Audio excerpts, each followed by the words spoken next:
welcome aboard the 600. You know, symmetry when we started, and I was assigned to it from the beginning to help design it. We built for pilots by pilots, right? We drove the engineering on how we interface with it. You know, in the beginning it was 3 primary rules that our leadership gave to us that we wanted to create. Design a flight deck by pilots for pilots, because at the end of the day, we're the one that execute and make sure the mission gets accomplished. 2, design an airplane that had more capability and functionality, but was more intuitive. Think about that for a minute. That's not easy to do when we were in the land of MCDUs and a keyboard and a 4-inch piece of glass with 12 line select keys. And then in an airplane that we could walk up to, and if it's already fueled, taxi away in 10 minutes or less. And it's not that we're sitting alert, but if you power it up and the airplane becomes self-aware, it's telling you how it's doing, and you can focus on other areas of the operation. So those were the 3 key drivers that created the entire flight deck. You know, from a pilot's perspective, you got to think about it. This is our office, our living room, our dining room. You know, you look at the 800 today, that all the flight decks across our family from the 400 to the 800 are the same. So when you can go 17 hours on a single tank of gas, then it's amazing to have more space so that we can you know, be in this environment. So designing so that we had not only side sticks, but active control side sticks. So notice as I move the side stick, the other follows along, because we don't lose situational awareness between us. As pilots, you know, if I'm behind the airplane, you can see it. It's non-verbal communication that goes on between the crews. So we spent a lot of time designing active control side stick in the first airplane to certify. So that was a big piece. Touchscreens.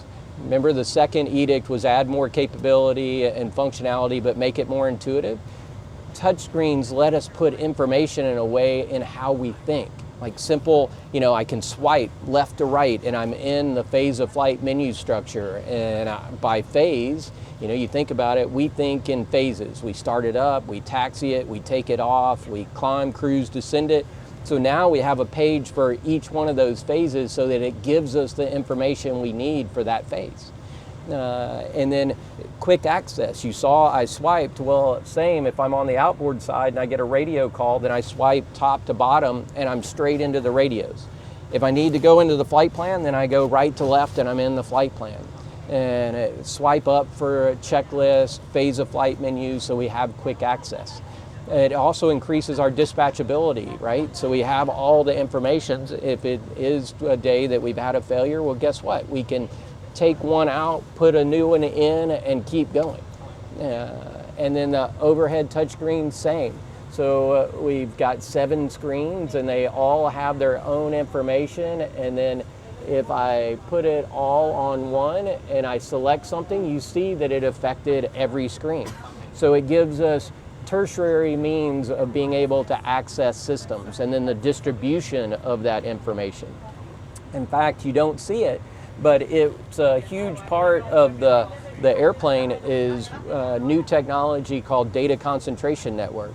So instead of hard wires that are distributing information and carrying a lot of weight, and you have to run wires from all the way at the back of the airplane to the front, we use data concentration network, which now distributes it and it gives you dual path of the information via Ethernet, so that you have access to it, and it increases the reliability and the dispatchability of the airplane while reducing the weight.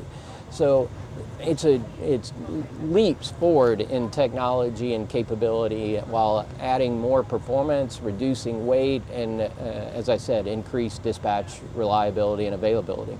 That's a hard decision, right? Because it was created holistically to work together. So it's actually the integration of the flight deck itself, but then it's, you know, the flight deck is just one portion. The back cabin, you gotta imagine, this is an airplane that's meant to connect worlds, and things like we get to take advantage of, but also the customers. It's the noise level that reduces the fatigue. It's the cabin altitude that's extremely low so that your body's not working as hard. You're more rested on the other end of long missions. It's the holistic design that puts everything together and it makes it an experience that's like no other. Our entire family has the latest generation of EVS on board, and we're the only manufacturer to date that has certified it to touchdown and landing. So we don't have to visually see the runway. We can land off of the EVS capability on its own. So it's amazing. It turns, you got your HUD here, and then on the 700, 800, you've got dual HUDs that are in place, and it turns any night or low visibility condition into some form of near daylight conditions. It just takes the guesswork out. You know where everything is around you, and it's amazing. This one's certified to 925, and then the 700, 800 are 935. And you got to think, the slowest we ever go is 0.85 Mach. That's our long-range cruise. Think about how many people are just trying to make that their normal cruise.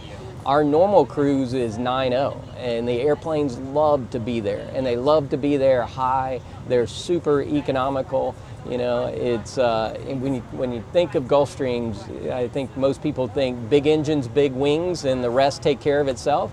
But in today's modern technology and how we design the airplanes in a three-dimensional and wind tunnel environment, we know the drag on everything, including every static wick on the airplane, and we remove that drag, which now drives. We're also the most efficient airplane in any of the market segments we compete in.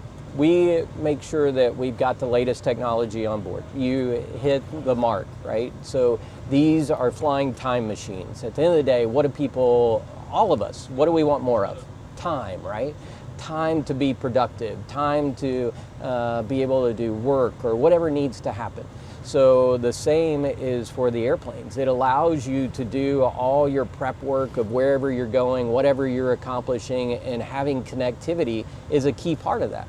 So we always want to make sure we're leading edge for any of the connectivity and technologies that our customers need to have that time and that ability to do what is important to them. There's connectivity today, and Starlink is adding to our connectivity capability and things that will be coming in the future. Well, we always account for any of our range numbers that we talk about are accounting for having 8 passengers on board. So 8 passengers, their bags, and then any reserve fuel that we need. And then it's at 0.85 Mach, as we talked about. That's our long-range cruise speed. Okay. And so this airplane goes 6,600 nautical miles. Okay. That you're connecting continents all over the world. And so, and then our 700 will do 7,700 nautical miles, and now the 800, we'd promised 8,000, and we're 8,200 nautical miles. Wow.